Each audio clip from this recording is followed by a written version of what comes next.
Assalamualaikum warahmatullahi wabarakatuh. Saya Muhammad Ibnu Tas'an. Di sini saya ingin membuat video resume dari fikih jual beli. Nah, di sini saya akan menjelaskan apa itu fikih jual beli, pengertian dan juga contoh. Fikih jual beli itu merupakan dalam bahasa Arab itu disebut juga dengan al-bai', terus at-tijarah dan juga al-mubadalah. Dan dalam istilah itu disebut dengan tukar menukar harta secara hak paten atau hak kepemilikan.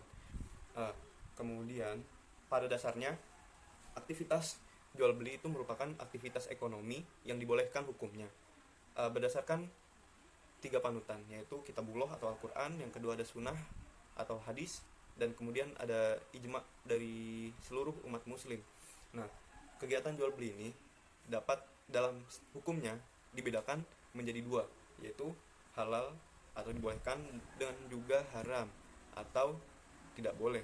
Nah, di sini disebut dengan halal itu dikarenakan adanya atarodi bainahum atau keridoan secara perpindahan secara kepemilikan di antara penjual dan juga pembeli. Nah, kemudian menjadi haram dikarenakan adanya beberapa unsur atau beberapa faktor. Nah, di sini saya akan menjelaskan faktor apa saja yang menjadi haram. Nah, di sini menjadi haram itu dibedakan menjadi dua hal, yaitu haram terkait akad dan haram yang terkait di luar akad. Yang pertama, haram terkait dengan akad itu menjadi dua macam. Yang pertama, barang yang kita beli itu melanggar syariah. Contohnya adalah kita membeli sebotol minuman keras atau khamr. Nah, sudah jelaskan bahwasannya khamr atau minuman keras itu sudah dilanggar oleh agama karena barangnya itu haram. Maka dia akan jual beli itu menjadi haram.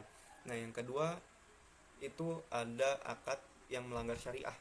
Nah, seperti contohnya misalnya kita melakukan jual beli atau transaksi, kemudian di dalam transaksi tersebut itu ada unsur-unsur riba. Nah, itu juga akan menjadi haram. Ya, dan yang kedua, haram terkait dengan hal-hal di luar akad. Seperti contohnya ada dua macam. Ada doroh mutlak dan juga melanggar larangan agama. Contoh dari doroh mutlak itu menjual barang titipan orang lain tanpa pengetahuan orang tersebut. Misalnya ada penjual, ia menjual tas. Nah, kemudian ada si A, dia sudah membeli tas tersebut, akan tetapi belum diambil tas tersebut. Lalu datanglah si C. Nah, si C ini ingin membeli tas tersebut, akan tetapi kan tasnya sudah dibeli oleh si A.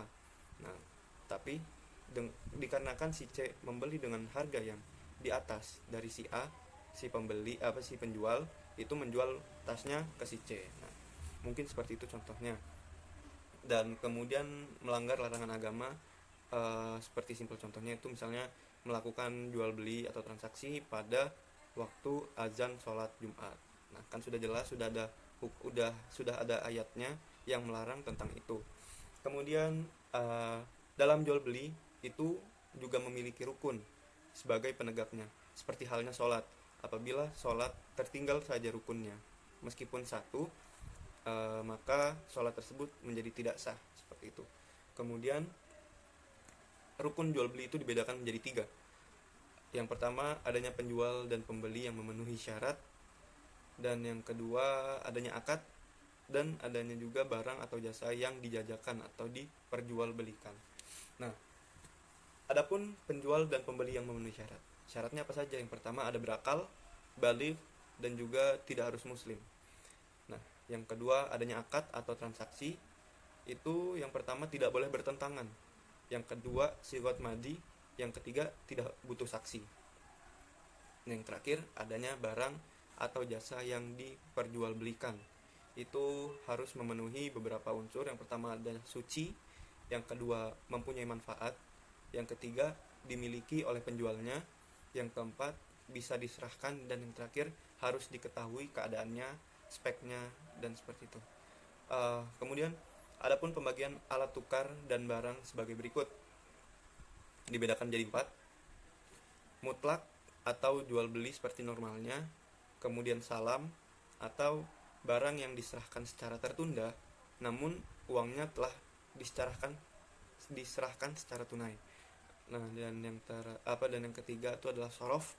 Sorof itu adalah penukaran uang dengan mata uang asing atau uang dengan uang.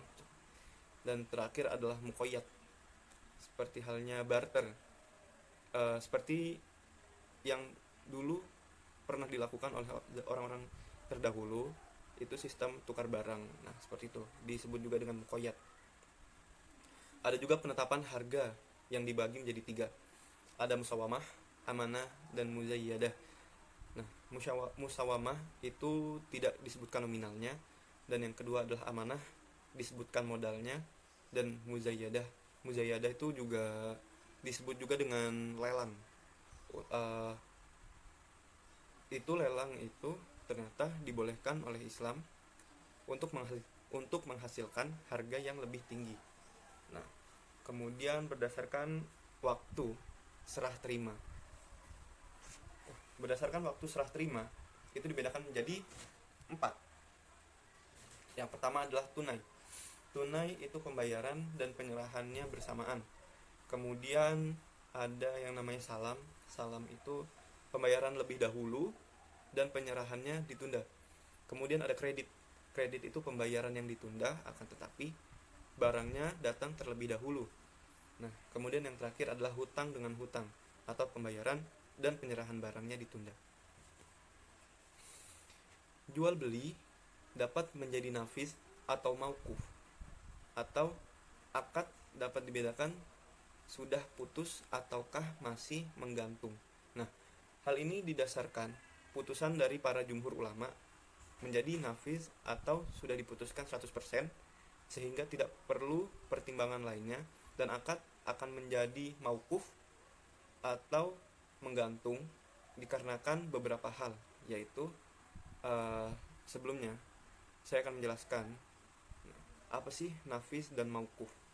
Jadi nafis itu sudah clear 100%, sudah benar lah jual belinya itu 100%, jadi nggak ada yang harus dipertimbangkan lagi. Nah, kalau mauquf itu ada beberapa unsur atau beberapa faktor yang menjadi pertimbangan apakah perdagangan ini atau jual beli ini itu benar diterima atau tidak. Nah, di sini saya akan menjelaskan faktor-faktor tersebut. Ada 6.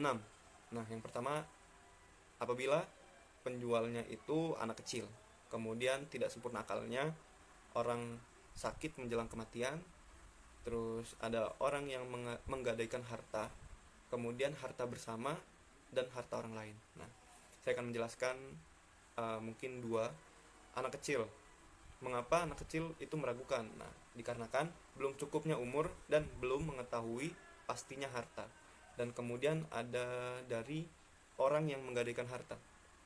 Sebenarnya seseorang yang hartanya tergadaikan itu bisa saja menjual hartanya, akan tetapi sah atau tidaknya tergantung pihak yang menerima gadaiannya, apakah ia mengizinkan atau tidak. Mungkin sekian penjelasan fikih jual beli dari saya. Alafu minkum. Assalamualaikum warahmatullahi wabarakatuh.